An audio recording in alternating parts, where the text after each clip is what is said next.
You've had it on the Gold feature where we were focusing on the fish farming at Kamudhanga Farm. Now to continue with our conversation with the guest in studio. Now you have seen the system. There is the RAS system, which is quite, mechanical when it comes to technology. That is the recirculatory aquaculture system. But for someone who's starting out and they cannot, they don't have the financial flex to afford that, but they still want to do the farming, what are the options they can start with that is affordable to them? Yeah, I could recommend other systems which are a bit cheaper in terms of cost, like the aquaponic system. It is also a recirculatory system, but it requires a small pump, okay?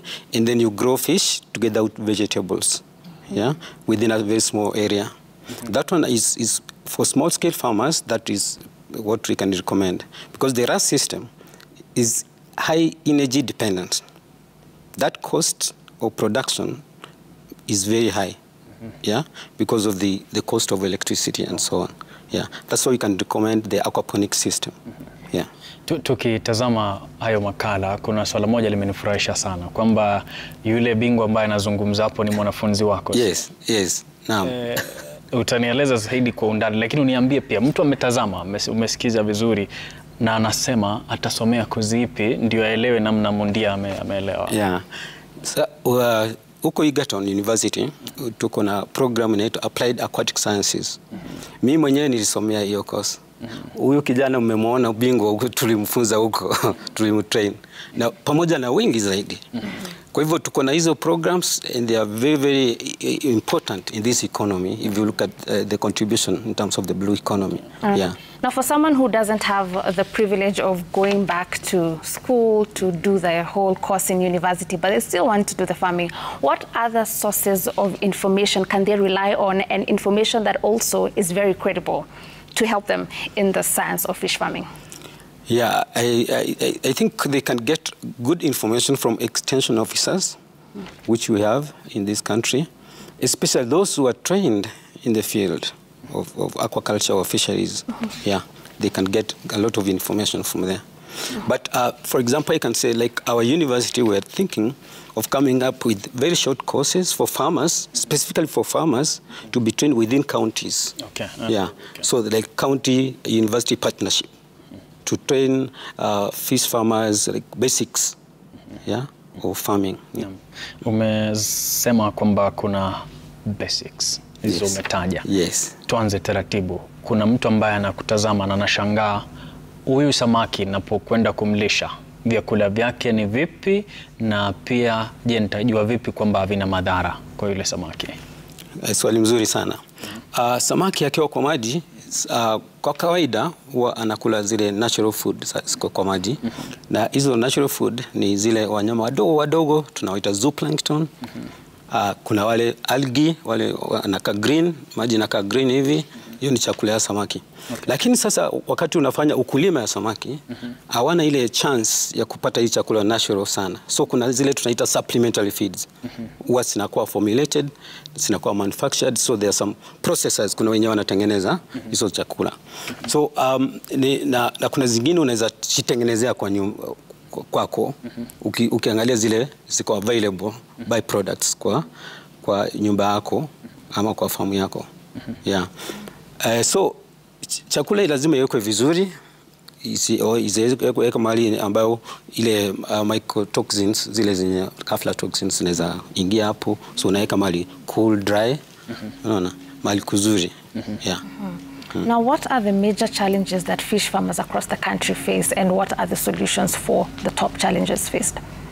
It's amazing because if you look at the history of fish farming in Kenya, the same challenges that we had at the beginning of the fish farming are the same challenges that we have now.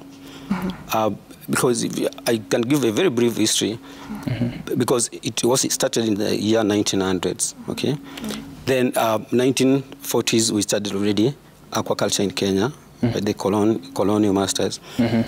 But if you look at the challenges that we got in the 70s, yeah, access to affordable feed, okay, high quality seed, the fingerlings, those are the same challenges.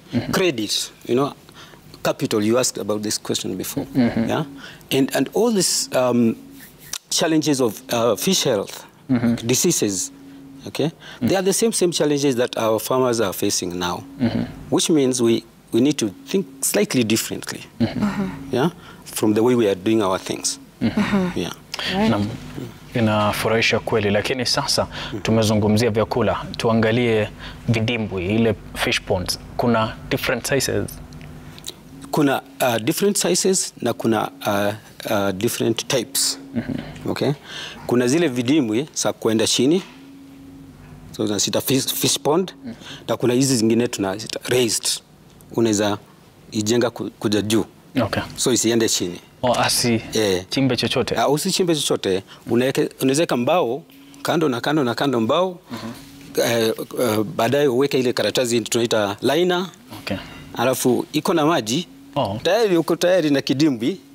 Tunaweza kuweka samaki. Yeah. So kuna aina mingi tunasema culture units zile kwenye unaweza tumia kuweka samaki. Okay. Yeah. Now you have spoken on the challenges that fish farmers are facing in the country, and you have traced it back to being the very same challenges that were faced all the way back. We've seen the government put a lot of effort to help different agri-sectors, talk about spaces like coffee, like tea. For fish farmers, the support that would come from the national government to help you, what would it look like? I think it will come like a package. And I want to give an example. After the post-election violence of 2007, there was an economic stimulus program by the then government of Kibaki.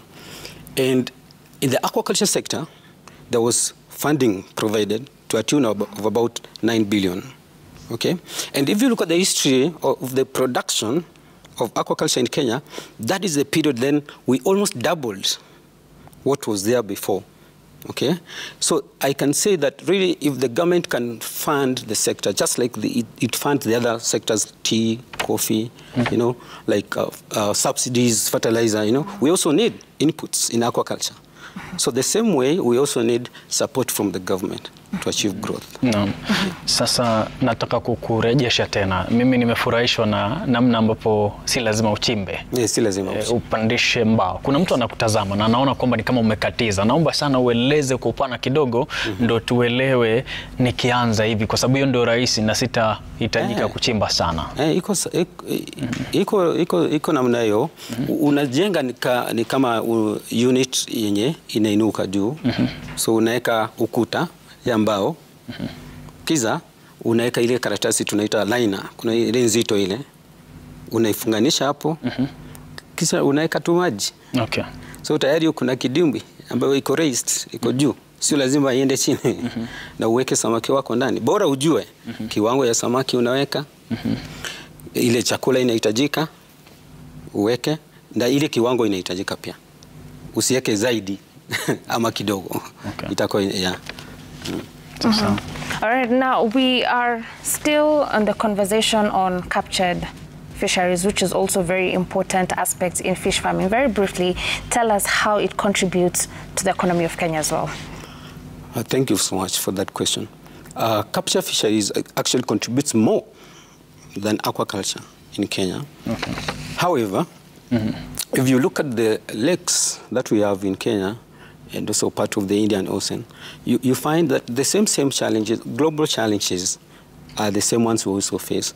There's declining fish stocks in the lakes, okay, due to so many reasons, like pollution, you know, like destructive fishing practices, like overfishing, you know, habitat degradation, and eutrophication, and so on. There's so many challenges which face the fishery sector, and that's why if you go to Lake Victoria now, you'll find that most of those fish that they used to catch, they are no longer there. Most of those factories have been closed. Processing factories have been closed. And that's why aquaculture comes in to bridge that gap, yeah, in terms of the production. Naam, asante sana Eric Watachi, tunashukuru sana kwa kuendelea kutuelimisha. Si chuo kikuu pekee, lakini papa hapa pia unaendelea kutazama Kenya's Gold. Tunakuletea matangazo hayo kuhusiana na masuala ya samaki leo. Basi tunakwenda katika mapumziko kidunia, tukirejea kungali kuna mengi, usikwende popote kama unataka kufahamu kuhusiana na masuala ya samaki.